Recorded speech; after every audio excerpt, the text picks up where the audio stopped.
ये जो व्यवस्था आप देख रहे हो, गंदगी का आलम देख रहे हो, ये एक दो दिन की बात नहीं है। बजट पता नहीं कहाँ जा रहा है हरियाणा सरकार का भी। बस मेरी दुकान के सामने इतना अड़ंगा पड़ा है जी, दुकान पे रुकना ही मुश्किल हो जाता है। कस्टमर तो बहुत दूर की बात है जी। इतना कुबाड़ा पड़ा है, इतनी गंदगी आ रही है, इसमें तो मुझसे बड़े पड़े कि बिल्ली पड़ी है। जीना राम हो रहा है हमारे दुकानदारों का। सोनीपत के गोहाना रोड पर दुकानों के सामने बना अवैध डंपिंग पॉइंट दुकानदारों के लिए परेशानी का सबब बन गया है। कई महीनों से यहाँ लगातार कूड़ा डाले जाने से दुकानदारों में नाराजगी है। उनका आरोप है कि शिकायतों के बावजूद समस्या का समाधान नहीं हुआ। दुकानदारों का कहना है कि गंदगी के कारण कारोबार प्रभावित हो रहा है और अब प्रशासन से जल्द कार्रवाई की उम्मीद है। दुकानदारों का कहना है कि इस मार्ग पर हर तरह की दुकानें हैं। शहर के साथ साथ आसपास के गांव से भी लोग यहाँ खरीदारी करने पहुंचते हैं। खाने पीने की सामान की रेडियां भी लगती हैं। ऐसे में दुकानों के ठीक सामने कूड़े के ढेर और गंदगी होने से ग्राहकों को परेशानी होती है। इसका सीधा असर दुकानदारों के कारोबार पर भी पड़ रहा है। दुकानदारों का कहना है कि कूड़े से उठने वाली दुर्गंध और गंदगी के कारण यहाँ बैठना तक मुश्किल हो गया है।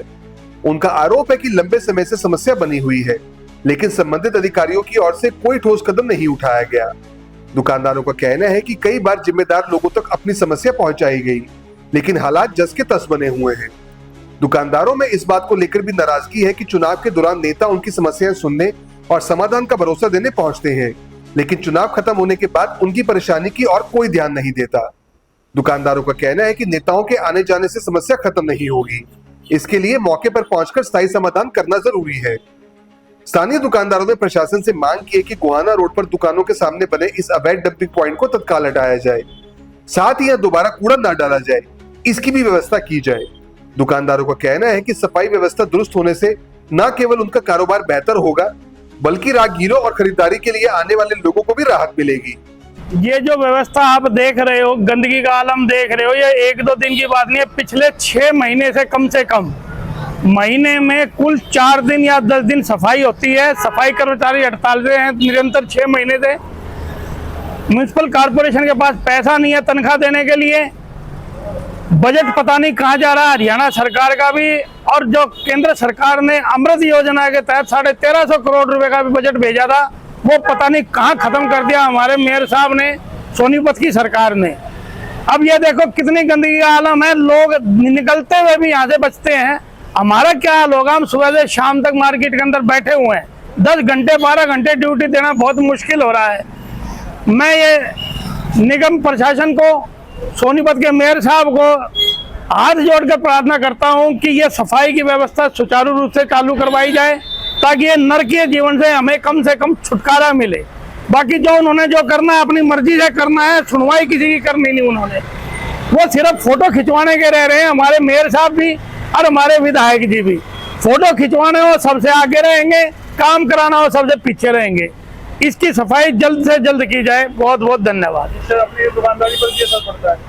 दुकानदारी पर इतना असर पड़ रहा है कि दुकानदारों की मजबूरी है कि कई लाख की, करोड़ की, 1.5 करोड़ 2 करोड़ की दुकान खरीद के बैठे हुए हैं। ग्राहक बिल्कुल नहीं आता इस सफाई व्यवस्था को देखते हुए। दुकानदारी पर इतना असर है कि 25% दुकानदारी नहीं रह रही हमारी, 75% ग्राहक टूट चुका है। यही हाल रहा तो दुकानदार को भूखे मरने की नौबत आ जाएगी। फिर प्रशासन कुछ करेगा तो उसका क्या फायदा होगा। कृपया करके इस पर ध्यान दीजिए और ये सफाई व्यवस्था कराई। बस मेरी दुकान के सामने इतना अड़ंगा पड़ा है जी, दुकान पे रुकना ही मुश्किल हो जाता है। कस्टमर तो बहुत दूर की बात है जी। हमारे से खुद से बैठा नहीं जा रहा दुकान पे, तो हमारे से कृपा करके इसको जल्द से जल्द इस व्यवस्था को ठीक किया जाए, ताकि हमारे को इस बदबूदार माहौल से छुटकारा मिल सके। ये कब से है ये साल? ये 6 महीने से लगातार हो रहा है जी। तो सफाई वाले आते हैं तो उनको कहते हो आप? सफाई वाले को बार बार कहते हैं जी, सफाई वाले कहते हैं जी हमारे अब हाथ में कुछ नहीं है जी। जब प्रशासन कहेगा तब हम इसकी सफाई करेंगे जी, उससे पहले हमारे हाथ में नहीं है जी। तो कई दिनों बाद आते हैं? ये कई दिनों बाद आते हैं जी। महीने में 2-3 बार आ जाएंगे, उसके बाद यहाँ पर सारा दिन अड़ंगा रहेगा बिल्कुल ही। क्या मांग करते हो? बस मांग तो हमारी ये है जी, सफाई की व्यवस्था ठीक की जाए जी, और इस मलबे को सारा हटवाया जाए जी, तब कि हमारे को सुख शांति जिंदगी जी सके यहाँ पर। हम यहाँ बहुत परेशान है। यहाँ खाने पीने की दुकान है, रहने की दुकान है, मकान भी है। इतना कुबाड़ा पड़ा है, इतनी गंदगी आ रही है, इसमें तो मुझसे बड़े पड़े कि बिल्ली पड़ी है। जीना राम हो रहा है हमारे दुकानदारों का। या मैन अड्डा, महाराष्ट्र टावली का जो सवारी वो भी भाग जाए यहाँ से। हम लिए सोनीपत अच्छे के, हम भाग रहे, सोनीपत छोड़ गए, भाग रहे हम तय अपने दुकानदारी ने। बहुत परेशान, ना कोई सुनता ना कुछ करता। सारे के जरा देखे रोड पाटिया पड़ा है कि खड़े हो रहे हैं, कि कुछ हो रहा है, कि कुछ हो रहा है। बहुत परेशान हो रही है सोनीपत की जनता। तो ये जो कूड़ा पड़ा है कितने दिन से पड़ा है? तो 6 महीने से पड़ा ही रहा है। सफाई कर्मचारी क्या कहते हैं? सफाई कर्मचारी आग ला जाए इसमें हम लोग दूरे मार दे हैं। तो इसकी शिकायत की आपने विभाग में? शिकायत तो सारे कर ली, शिकायत सुनने का कौन है सोनीपत में। क्या मांग करते हो? मांग यो कोई उठाया जा, सफाई हो जाए, हम यही चाहते हैं।